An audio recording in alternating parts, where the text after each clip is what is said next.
بسم اللہ الرحمن الرحیم۔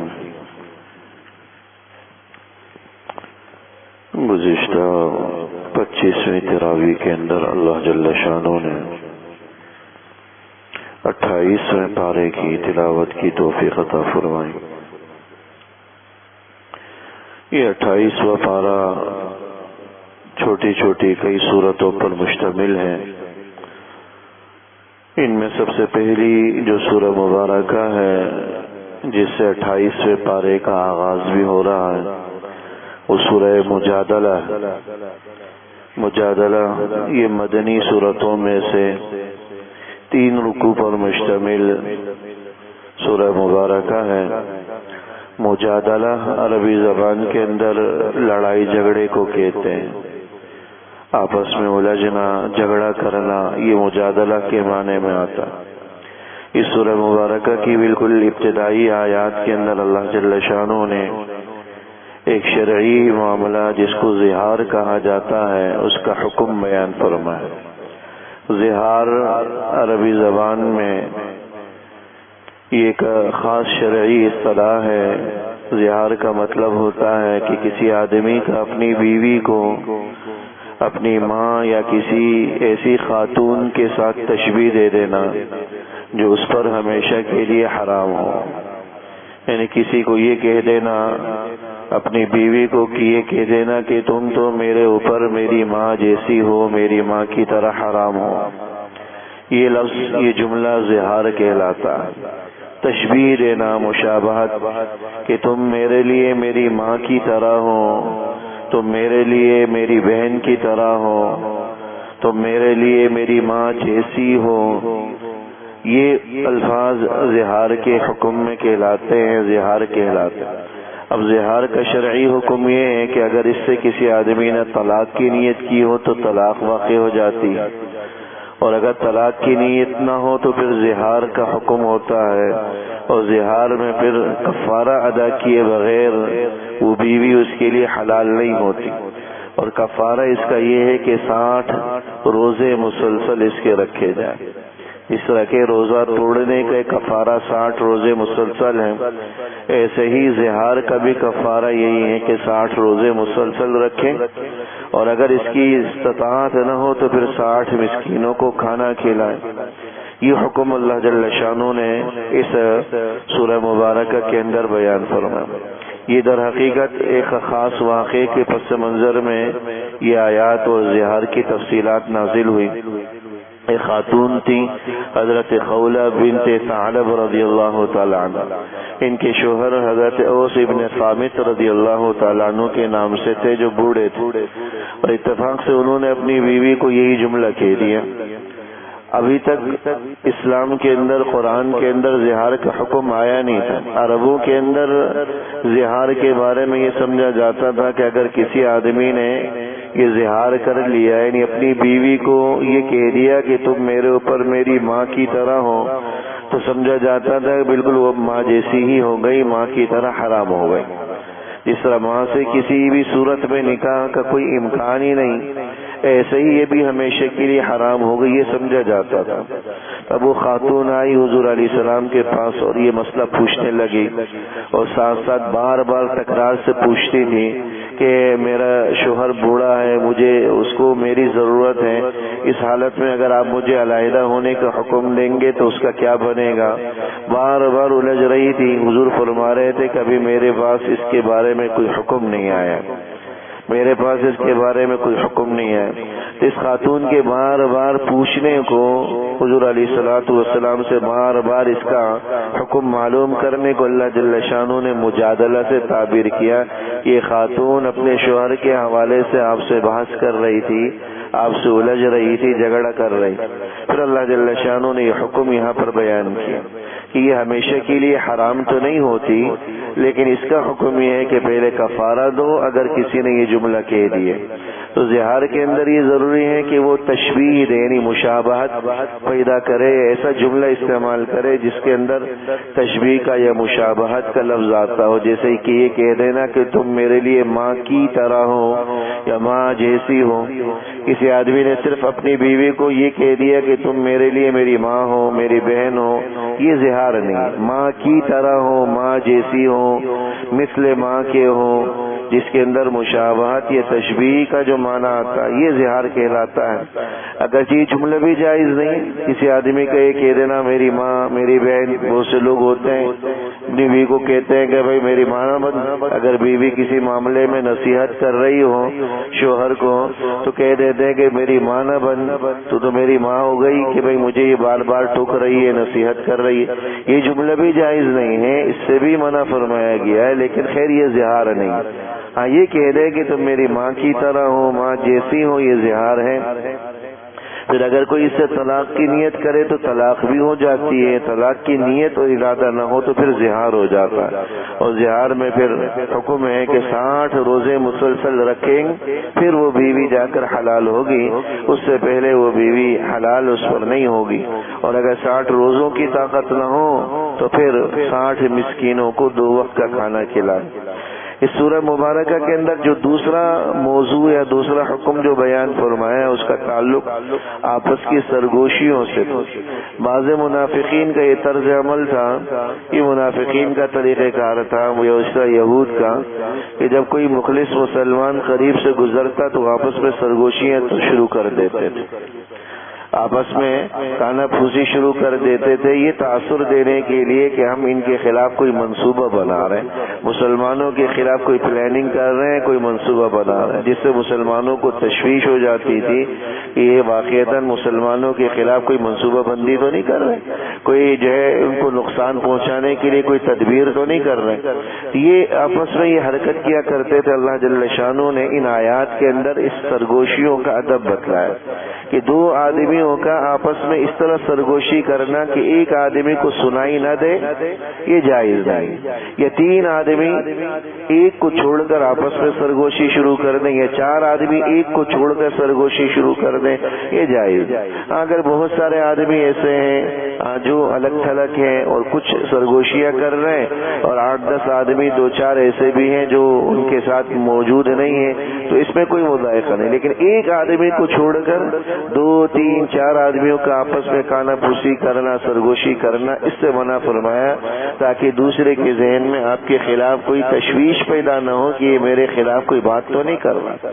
اس سے پتہ چلا کہ بھائی ہر ایسے عمل سے انسان کو بچنا چاہیے جس سے سامنے والے کے ذہن میں آپ کے حوالے سے شکوک و شبہات پیدا ہو، تشویش میں مبتلا ہو، اس سے بچنا چاہیے. اسی طرح اگر 2 آدمی اپنی ایسی زبان میں بات کر رہے ہیں جس کو تیسرا نہیں سمجھ رہا، یہ بھی اسی زمرے میں داخل ہے.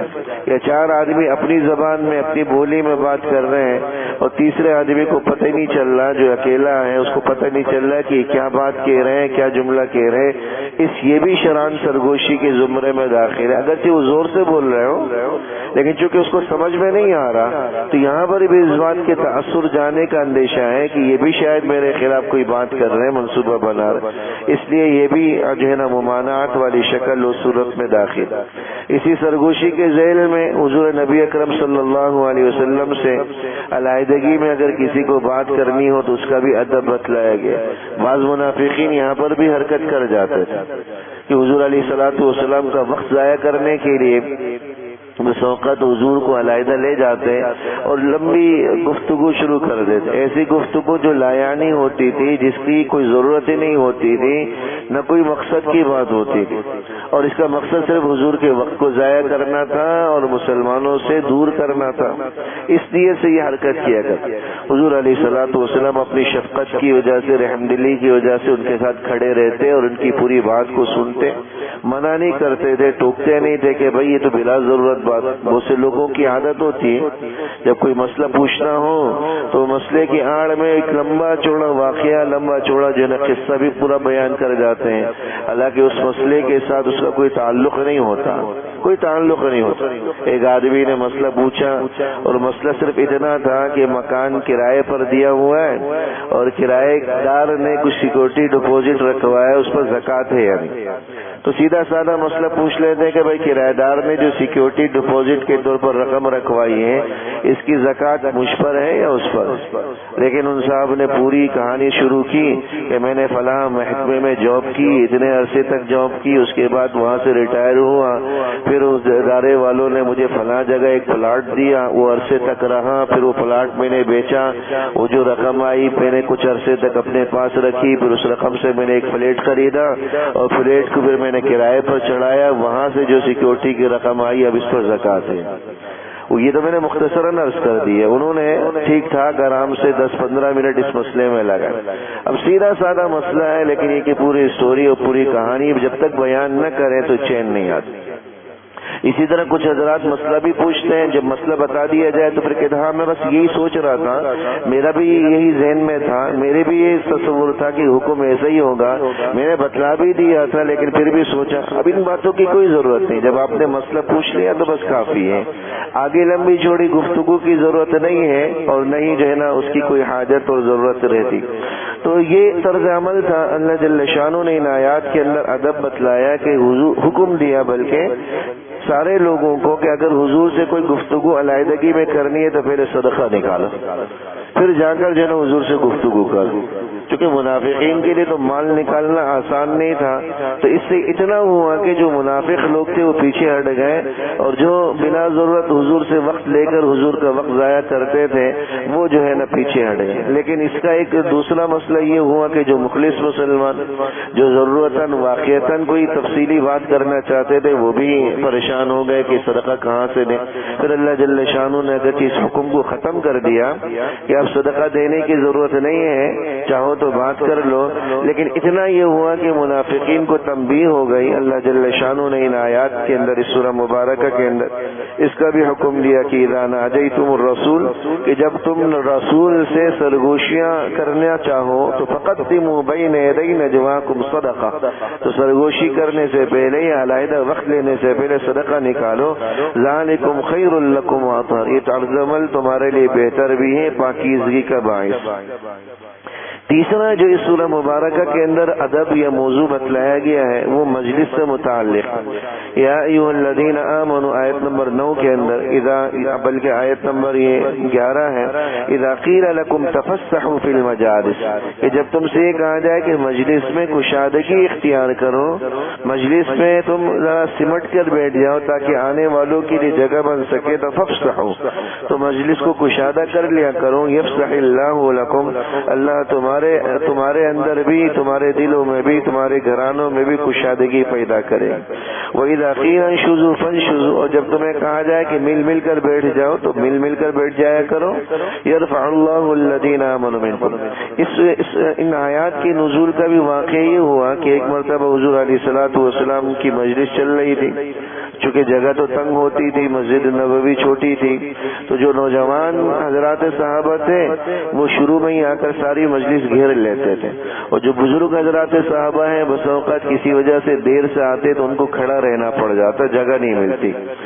تو اللہ جل شانہ نے حضور علیہ الصلوۃ والسلام نے یہاں پر بعض حضرات کو یہ حکم دیا، حضرات صحابہ کو جو نوجوان تھے ان کو اٹھنے کا حکم دیا تاکہ جو بزرگ حضرات صحابہ ہیں ان کو جگہ مل جائے۔ یہ ایک مستحب عمل ہے، اگر جو حکم یہ ہے کہ جو پہلے آئے پہلے پائے، جو پہلے آ گیا وہی جگہ اس کی ہے، لیکن ادب یا مستحب عمل ہے کہ اگر کوئی بزرگ بعد میں آ رہا ہے تو بہتر ہے کہ اس کو جگہ دے دیا جائے تاکہ جو ہے نا وہ آگے بڑھ جائے۔ اور یہ بھی آداب میں سے ہیں، حضور علیہ الصلوۃ والسلام نے فرمایا تھا کہ لیلینی منکم اولو الاحلام والنہى، کہ میرے قریب وہ لوگ بیٹھے جو سمجھدار ہوں، جو بڑی عمر کے ہوں، سمجھدار ہوں۔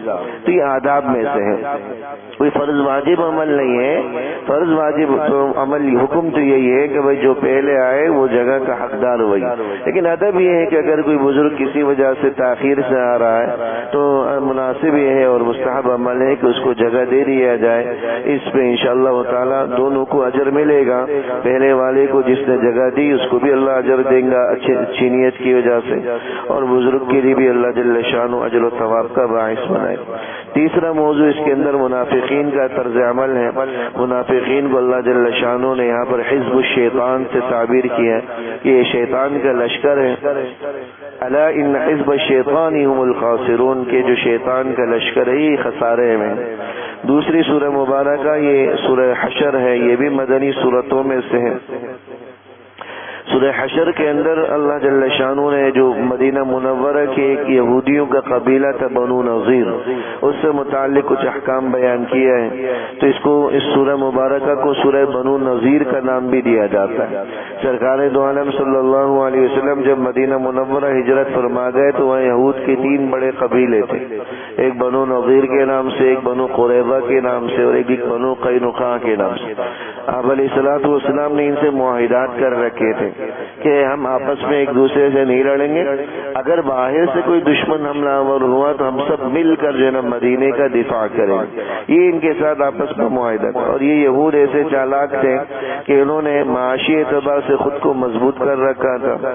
جو مدینہ منورہ کے انصار تھے جو شروع میں مسلمان نہیں تھے, وہ سو خزرج والے, ان کو قرضے دے دے کر انہوں نے اپنے جو شکنجے میں رکھا ہوا تھا, ماتحتی میں رکھا ہوا تھا.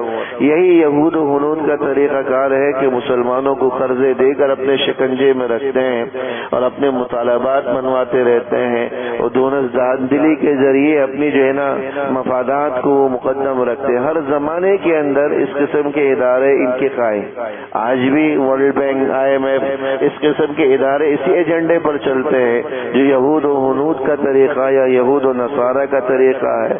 مسلمان ممالک جو کمزور ہیں ان کو جو ہے طرح طرح کے قرضے دے دے کر, شروع میں قرضوں کی خود پیشکش ہوتی ہے, بعد میں جب ان کو عادت لگ جاتی ہے یا مسلمان اپنی نااہلی کی وجہ سے ملک کا بیڑا غرق کرنے لگ جاتے ہیں تو پھر اپنے مطالبات جبر و زبردستی کے ذریعے منواتے ہیں اور اپنے مفادات کو مقدم رکھتے ہیں. یہاں تک کہ حکومتیں تک ان کے اشاروں پر ناچ رہی ہوتی ہیں, حکومتوں کی تبدیلیاں ان کے جو ہے نا پلاننگ کے تحت ہو رہی ہوتی ہیں. اپنے ملک کی صورتحال آپ دیکھ لیں کہ کیا صورتحال ہے, IMF کے کیا معاملات ہیں, کس قسم کی جو ہے نا وہ مطالبات وہ کر رہا ہے. بس اوقات ان مطالبات کی ہوا تک بھی نہیں لگتی, ان شرائط کا پتہ بھی نہیں چلتا کہ کس طرح ہمارے حکمرانوں نے وطن کے مفادات کو قربان کر کے قرضے لیے اپنی عیاشیوں کے لیے اور اپنی جو ہے نا من پسند جو ہے وزارتوں اور اپنی حکومتوں اور اپنے اقتدار کی. تو یہ اس زمانے میں یہود کا بھی طریقہ کار تھا بنو نظیر کا. انہوں نے بھی معاشی اعتبار سے خود کو مضبوط کر کے بڑے بڑے قلعے بنا رکھے. ان کا تصور یہی تھا کہ ہمیں تو یہاں سے کوئی نکال ہی نہیں سکتا, اس لیے مشرکین کے ساتھ ساز باز کرتے رہتے تھے. تو بنو نظیر نے بھی ایسی حرکت کی کہ اندرون خانہ مشرکین کے ساتھ ساز باز کرنی, اور ایک حرکت یہ بھی کی کہ ایک دفعہ حضور علیہ الصلوۃ والسلام کو کسی معاملے میں مشورے کے لیے بلایا. انہوں نے علیہ الصلوۃ والسلام کو ایک مکان کی دیوار کے ساتھ ٹیک لگا کر بٹھا دی.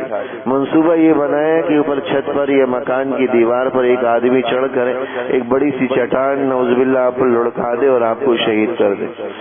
اللہ کے نبی صلی اللہ علیہ وسلم کو بذریعہ وحی اس کی اطلاع دے دی گئی. آپ علیہ الصلوۃ والسلام وہاں سے اٹھ گئے, لیکن پھر اس کا نتیجہ یہ ہوا کہ آپ ایک بڑا لشکر لے کر اس کے خلاف گئے اور پورے بنو نذیر کو جلا وطن کیے. ان کو یہاں سے جلا وطن کر کے خیبر کے قلعوں میں خیبر کی طرف دھکیل دیا گیا.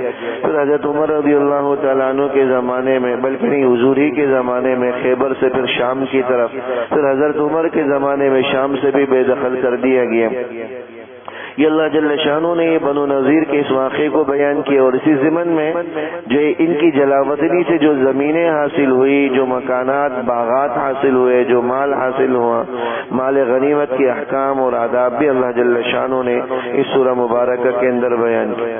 اسی کے ساتھ مخلص مسلمانوں کی تعریف کی, للفقراء المہاجرین الذین اخرجوا من دیارہم, کہ وہ مہاجرین, وہ فقراء صحابہ جنہیں اپنے گھروں سے نکالا گیا, اپنے مالوں گھروں سے نکالا گیا. یبتغون فضلا من اللہ ورضوانا. اللہ جل شانہ نے ان کی تعریف کرتے ہوئے فرمایا کہ یہ ایسے لوگ ہیں کہ یؤثرون علی انفسہم ولو کان بہم خصاصہ. یہ خود کو مشقت میں رکھتے ہیں لیکن دوسروں کو اپنے اوپر ترجیح دیتے ہیں. اور پھر اسی سورہ مبارکہ کے اندر اللہ جل شانہ نے منافقین کی مذمت بھی کی، ایمان والوں کو تقوی طہارت کی اختیار کرنے کی تلقین کی. یا ایھا الذین آمنوا اتقوا اللہ، اے ایمان والو تقوی اختیار کرو.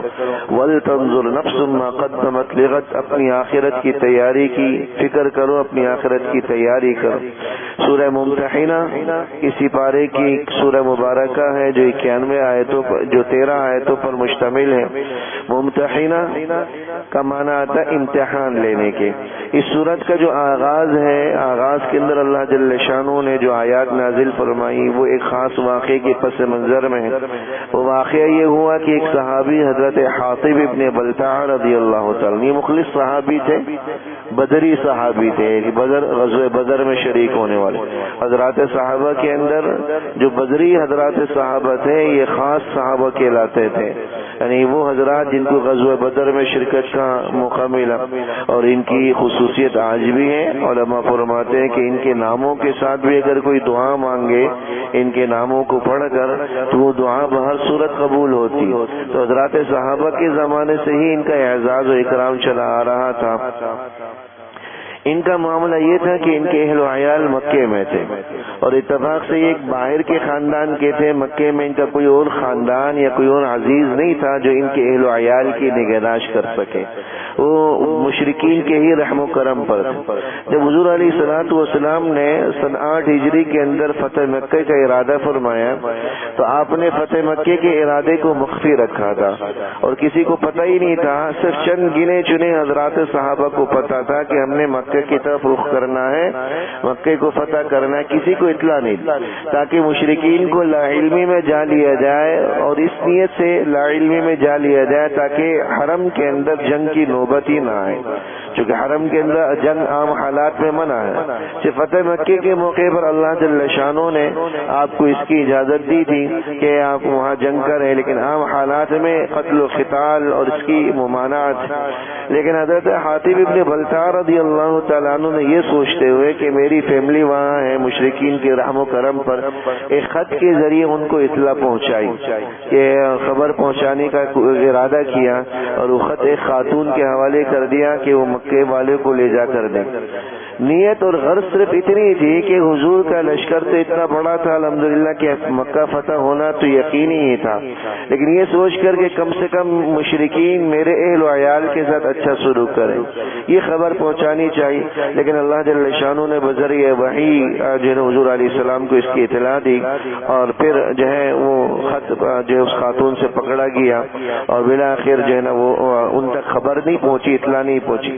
لیکن حضرت حاطب ابن بلتع رضی اللہ تعالیٰ عنہ کو نصیحت کی گئی کہ مشرکین کے ساتھ ایسے تعلقات نہ رکھے جائیں جو مسلمانوں کے مفادات کے خلاف جاتے. اس صورت کا جو ابتدائی حصہ ہے وہ اسی واقعے کے پس منظر میں ہے. اللہ جل شانہ نے اس صورت کے اندر ان خواتین سے متعلق احکام بتلائے جو خواتین ہجرت کر کے مدینہ آ جاتی تھی. حکم دیا گیا ایمان والوں کو کہ یا ایھا الذین آمنوا اذا جاءکم المؤمنات مہاجرات فامتحنوہن، کہ جو خواتین مکے سے ہجرت کر کے مدینہ آ جاتی ہیں آپ ان کی آزمائش کریں، کیونکہ بہت ساری خواتین صرف اپنے شوہروں سے علیحدگی کی نیت سے بھی بھاگ کر آ جاتی تھی اور یہ ظاہر کرتی تھی کہ ہم مسلمان ہو گئی لہذا ہمیں یہیں پر رکھ لیا جائے، ہمیں کسی مسلمان سے نکاح کی اجازت دے دی جائے. نیت ایمان کی نہیں ہوتی، صرف شوہروں سے بھاگنا مقصود ہوتا. تو اس لیے کہا گیا کہ آپ ان کا امتحان لیں، جانچ پڑتال کریں کہ کس نیت کس ارادے سے آئیں. یہ اصل میں واقعہ وہ صلح حدیبیہ کے موقع پر ہوا. یہ صلح حدیبیہ کے موقع پر جہاں اور شرائط طے ہوئی تھی ان میں سے ایک شرط یہ بھی تھی کہ اگر مشرکین کا کوئی فرد مسلمان ہو کر مدینہ جائے تو مدینہ والے اسے واپس کریں. تو کچھ خواتین مسلمان ہو کر گئی اور جو ہے حضور علیہ الصلوۃ والسلام اب اس میں تھے کہ اب ایک ایمان والی خاتون کسی مشرک کے تو نکاح میں ہو ہی نہیں سکتی، اب ان کو واپس کرنا شرعاً جائز ہوگا یا نہیں ہوگا؟ تو اللہ جل شانہ کی طرف سے یہ آیات نازل ہوئی کہ وہ معاملہ صرف مردوں سے متعلق، یعنی کوئی مرد مسلمان ہو کر آ جائے تو ٹھیک ہے آپ اسے واپس کر دیں، لیکن کوئی خاتون مسلمان ہو کر آ جائے اور واقعتاً وہ مسلمان ہو کر ہی آئی ہو، جانچ پڑتال کے بعد تحقیق سے پتہ چل جائے کہ مسلمان ہو کر ہی آئی ہیں، تو پھر ان کو واپس کرنے سے منع فرمایا گیا۔ یہ آیات کے اندر، ان آیات کے اندر اللہ جل شانہ نے اس کا حکم دیا، اور ساتھ میں ہی اللہ تتولوا قوما غضب اللہ، ایسے لوگوں سے تعلقات سے منع فرمایا جن پر اللہ کا غضب نازل ہوا، کفار و مشرکین کے ساتھ۔ اگلی جو سورہ مبارکہ ہے وہ سورہ صف ہے۔ پوری سورہ صف یہ جہاد اور جہاد کی فضائل پر مشتمل ہے۔ بعض حضرات صحابہ بسا اوقات یہ آپس میں تذکرہ کیا کرتے تھے کہ کاش ہمیں معلوم ہو جاتا کہ کون سا عمل اللہ کو محبوب اور پسندیدہ ہے۔ ان آیات میں بتلایا گیا کہ اللہ کو محبوب اور پسندیدہ عمل اللہ کے راستے میں جہاد کرنا۔ کون سا عمل اللہ کی بارگاہ میں محبوب اور پسندیدہ ہے، یہ بس اوقات ضرورت اور موقع کے اعتبار سے مختلف بتلایا جاتا ہے۔ اگر ضرورت ہوتی جہاد کی تو اللہ کی طرف سے حکم آتا کہ فی الوقت جہاد اللہ کا محبوب اور پسندیدہ عمل ہے۔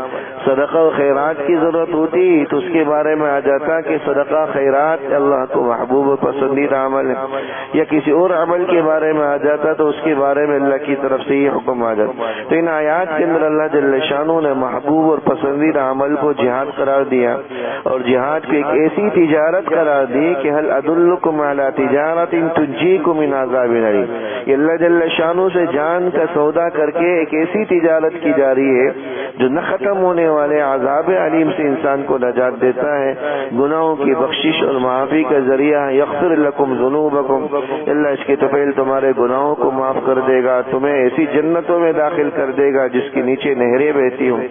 چونکہ گناہ شہید کے بارے میں آتا ہے کہ اللہ جل شانہ شہید کے سارے گناہوں کو دھو دیتا ہے، سارے گناہوں کی معافی اور بخشش ہو جاتی۔ بعض روایات کے اندر یہ آیا کہ یغفر للشہید کل ذنب الا الدین، کہ شہید کے سارے گناہ معاف ہو جاتے سوائے قرضے کے، یعنی اگر کسی نے قرضہ لیا ہوا ہو اور اس کی ادائیگی کیے بغیر اس کا انتقال ہو جائے تو وہ معاف نہیں ہوتا۔ یہ قرضے کا معاملہ بڑا نازک ہوتا ہے کہ اگر ادائیگی نہیں کر سکا تو اس کی معافی نہیں ہوتی، مرنے کے بعد ترکے اور جائیداد میں سے بھی ادا کرنے کا حکم ہوتا ہے۔ اگلی سورہ مبارکہ سورہ جمعہ ہے۔ سورہ جمعہ سے کے لفظ سے ہی پتہ چل کیا جاتا ہے کہ اس کے اندر اللہ جل شانہ نے نماز جمعہ سے متعلق آداب بتلائے۔ یا ایھا الذین آمنوا اذا نودی للصلاۃ، کہ ایمان والو جب تمہیں نماز جمعہ کے لیے آواز دی جائے تو فاسعوا الی ذکر اللہ، تو اللہ کی ذکر کی طرف دوڑے چلے جاؤ، وذروا البیع، اپنے خرید و فروخت کو چھوڑو۔ اسی سے علماء نے حکم بتلایا کہ جب جمعے کی پہلی اذان ہو جائے تو اس کے بعد خرید و فروخت کرنا یہ شرعاً گناہ کے زمرے میں داخل ہے، مکروہ تحریمی ہے، گناہ ہے۔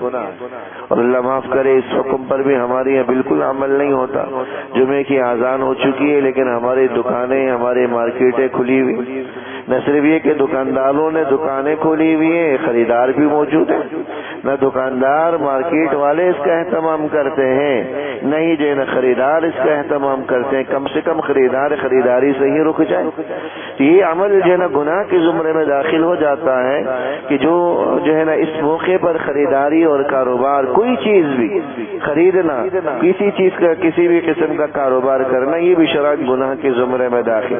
تو پہلی اذان کے بعد ہر قسم کے معاملات کی ممانعت، حکم ہے کہ اب دکان بند کرو، بازار بند کرو، جمعے کے اجتماع کے اندر شرکت کرو۔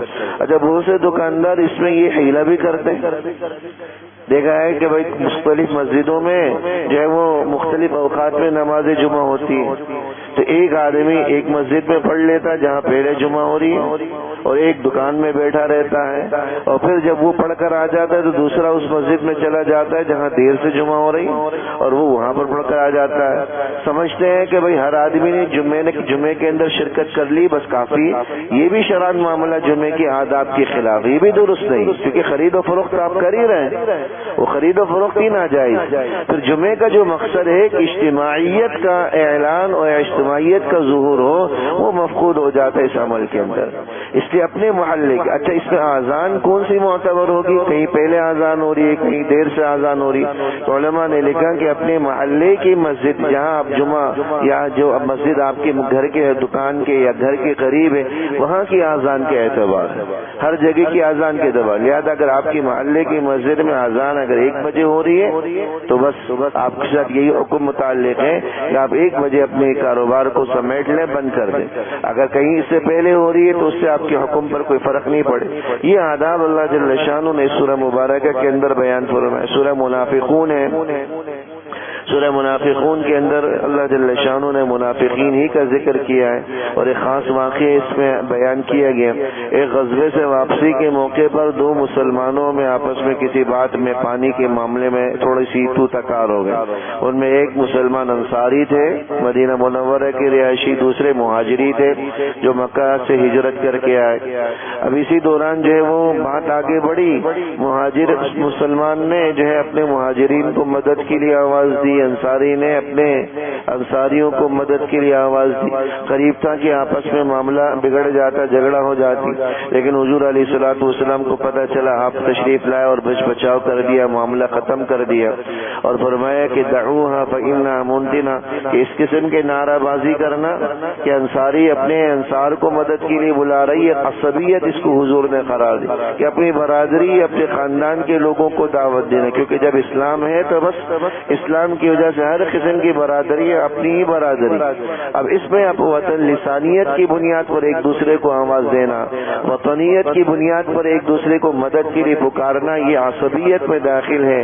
آپ نے فرمایا کہ اس قسم کے نعروں کو چھوڑو, فإنها منتنا, یہ بدبودار نہ رہے جو عصبیت, وطنیت یا لسانیت پر مبنی ہے. مسلمان ہونے کے ناطے کسی بھی زبان اور کسی بھی رنگ و نسل, کسی بھی علاقے سے اس کا تعلق ہو تو ہمارا بھائی ہے, وہ ہمارا جو ہے نا دوست ہے, اس کے ساتھ ہمارا قلبی تعلق. لیکن اس سے کچھ منافقین کو شہ مل گئی, جو مدینے کے منافقین تھے, عبداللہ ابن ابی وغیرہ, انہوں نے آپس میں منصوبہ کیا کہ ہم جب مدینے جائیں گے تو ہم یہ ان لوگوں کو مدینے سے باہر کر دیں. اللہ جل شانہ نے ان کے اس جملے کو یہاں پر بیان کیا, یقولون لئن رجعنا الى المدینہ, یہ منافقین آپس میں کہتے ہیں کہ جب ہم مدینے چلے جائیں گے تو لیخرجن الاعز منها الاذل, کہ ہمیں جو عزت والا ہوگا وہ ذلیلوں کو رسوا کر کے مدینے سے نکالے گا. یعنی ایمان والوں کو, حضرات صحابہ کو, خود حضور علیہ الصلوۃ والسلام کو نعوذ باللہ اذل یعنی ذلیلوں سے اس نے تعبیر کی. اللہ جل شانہ نے ان آیات میں بتلایا کہ وللہ العزت ولرسول, عزت ساری کی ساری اللہ کے اختیار میں ہے, اللہ کے رسول کے اختیار میں ہے. وللمؤمنین, اور اللہ نے ایمان والوں کو عزت دی. ولکن المنافقین لا يعلمون, لیکن منافقین کو یہ پتہ نہیں. اس سورہ مبارکہ کی آخری آیات کے اندر اللہ جل شانہ نے اس دنیاوی زندگی کی اہمیت کا احساس دلاتے ہوئے فرمایا کہ یا ایھا الذین آمنوا لا تلہکم اموالکم ولا اولادکم عن ذکر اللہ, اے ایمان والو تمہارا مال, تمہاری اولاد تمہیں اللہ کے ذکر سے غافل نہ کرے. ومن يفعل ذلك فاولئک هم الخاسرون وانفقوا مما رزقناکم, حکم دیا کہ جو کچھ ہم نے تمہیں رزق دیا ہے اس سے اللہ کے راستے میں خرچ کرو.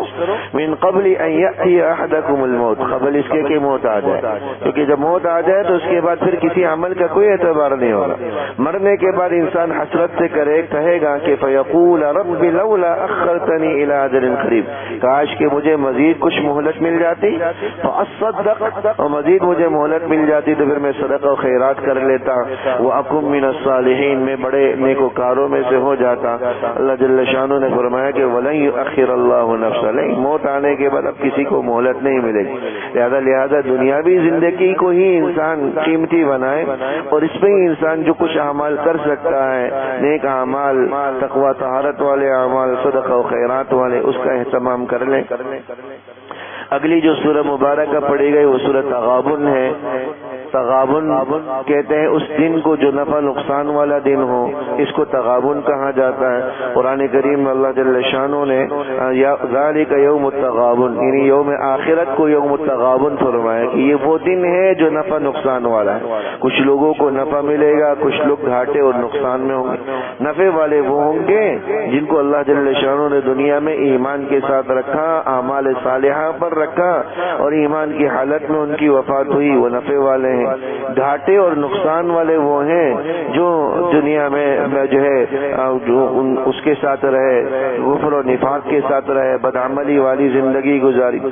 اسی سورہ مبارکہ کے اندر اللہ جل شانہ نے ایمان والوں کو مال اور اولاد کے فتنے سے ڈرایا ہے، تنبیہ کی، انما اموالکم و اولادکم فتنہ، کہ یہ مال بھی فتنہ ہے، اولاد بھی فتنہ ہے، کیونکہ مال ایسا فتنہ ہے کہ بس اوقات مال کی حرص اور ہوس میں انسان جائز ناجائز کو، حلال و حرام کو بھول جاتا ہے، اور اس کا ایک بڑا ذریعہ خود انسان کی اپنی اولاد بنتی ہے۔ ان کو اچھا کھلانا، اچھا پلانا، ان کا کیریئر مستقبل اچھا بنانا، یہ وہ عوارض ہوتے ہیں جس کی وجہ سے ایک ایمان والا بس اوقات حلال و حرام کی تمیز بھلا بیٹھتا ہے اور بس اوقات سود اور اس قسم کی جو ہے نا نحوستوں کے اندر خود کو جو ہے نا ملوث کر دیتا ہے، اس قسم کی غلاظت اور گن کا شکار ہو جاتا ہے۔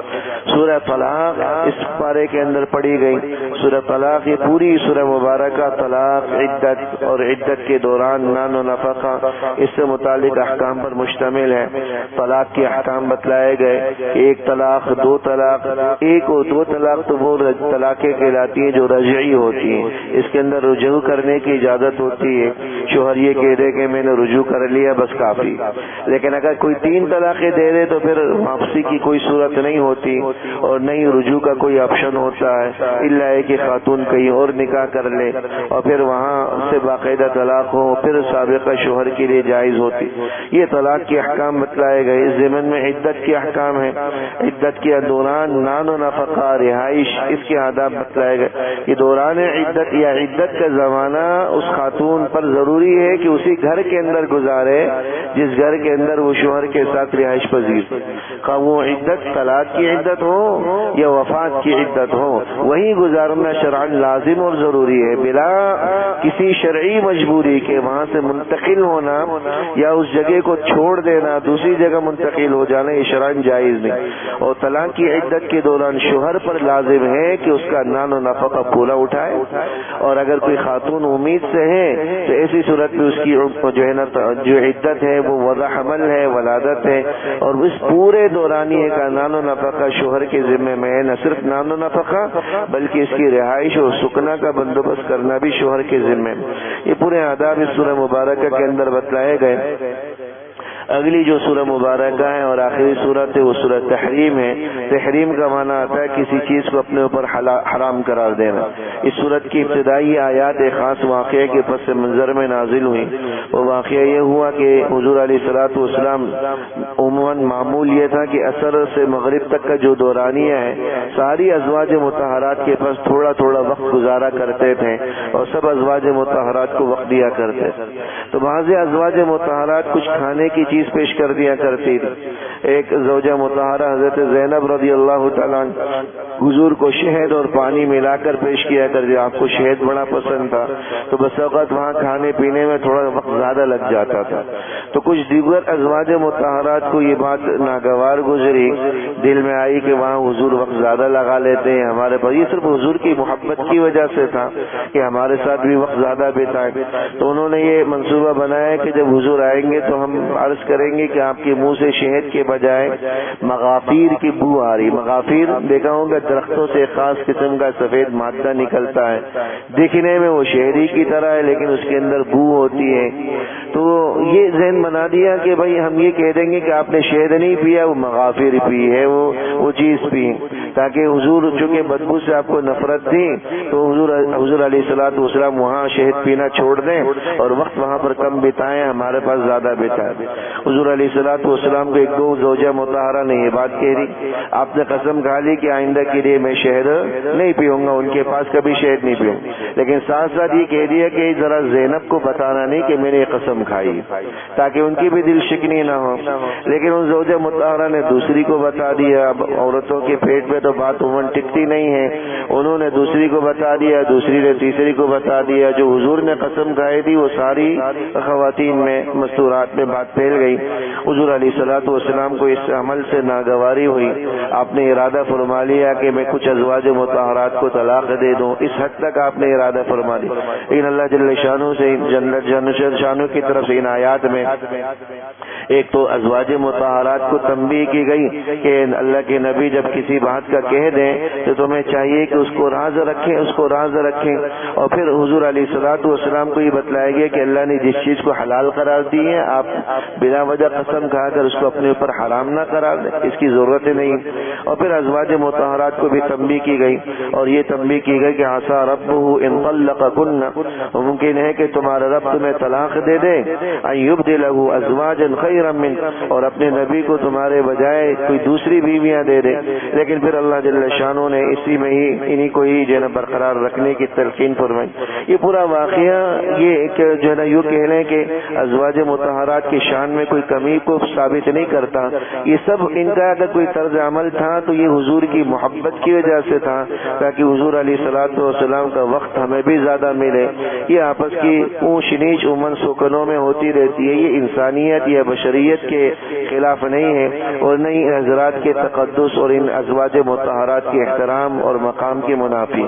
تو اس سے کسی زوجہ مطہرہ کے حوالے سے دل میں کسی بات کا آ جانا یہ ہمارے لیے مناسب نہیں ہے۔ یہ حضور علیہ الصلوۃ والسلام اور آپ کی بیویوں کے معاملات ہیں۔ آپ علیہ الصلوۃ والسلام عموماً اپنی ازواج مطہرات کے ناز و نخرے اٹھایا کرتے تھے، اور شوہروں کو اسی سے یہی تلقین کی اپنی بیویوں کے ناز و نخرے اٹھاؤ، کہ جس خاتون نے اپنا وقت، اپنی زندگی، اپنا سب کچھ تمہارے لیے قربان کر دیا، اپنے والدین کو چھوڑا، اپنے گھر بار کو چھوڑا، اور یہاں تک کہ تمہاری اولاد کی نگہداشت میں اس نے اپنی پوری زندگی بتا دی، اس کا تو اتنا حق ہے کہ کم سے کم اس کے ناز و نخرے اٹھاؤ، اور اس کے جو نخروں کو برداشت کرتے ہوئے اس کو احترام دو، اس کو شریک حیات جانو، اس کو ملازمین کی طرح، ماتحتوں کی طرح اس کے ساتھ برتاؤ اور رویہ نہ رکھو۔ حضور علیہ الصلوۃ والسلام نے فرمایا تھا کہ خیرکم خیرکم لأہلہ، تم میں بہترین وہ ہے جو اپنے گھر والوں کے ساتھ بہترین۔ اور ہم کہتے ہیں کہ بھائی بہتر آدمی وہ ہے جو لوگوں کے ساتھ اچھا معاملہ کرے، بھلے گھر والوں کے اس کا رویہ کتنا ہی برا کیوں نہ ہو۔ ایسا آدمی بدترین ہے، بہترین نہیں ہے۔ بہترین وہ ہے جو گھر والوں کے ساتھ بہترین ہو، جن کا رویہ اخلاق اپنے گھر والوں کے ساتھ بہتر۔ ڈاکٹر عبدالحی عارفی صاحب رحمہ اللہ ایک بزرگ گزرے ہیں، حکیم الامت مولانا اشرف علی تھانوی رحمہ اللہ کے خلیفہ ہیں، وہ فرماتے تھے کہ بھئی تم لوگ کرامت یہ سمجھتے ہو کہ ایک آدمی اپنی ایک نماز مدینے میں پڑھ لے، ایک جو ہے نا حرم میں پڑھ لے۔ کرامت یہ ہے کہ آج ہماری شادی کو 55 برس گزرے، لیکن اللہ کی فضل و کرم سے کبھی بیوی سے اونچی آواز میں بات کرنے کی نوبت نہیں۔ یہ اصل کرامت، ایک ہی گھر میں رہتے ہیں لیکن کبھی جو ہے نا وہ ترش روی کے ساتھ یا کبھی سخت الفاظ کے ساتھ، کبھی سخت لہجہ اختیار کرتے ہوئے بات کرنے کی نوبت نہیں۔ یہ اصل کرامت ہے کہ ہم انسان ایک جیتی جاگتی زندگی میں رہے، لیکن مکمل آداب اور جو ہے نا ان حقوق کی رعایت کا اہتمام کرتے ہوئے رہے۔ اس سے بڑھ کر کوئی سنت نہیں ہو سکتی، اس سے بڑھ کر کوئی کرامت نہیں ہو سکتی۔ اللہ جل شانہ عمل کرنے کی توفیق عطا فرمائے۔ ربنا تقبل منا انك انت السميع العليم وتب علينا انك انت التواب الرحيم وصلى الله تعالى على خير خلقه محمد وآله وصحبه اجمعين آمين.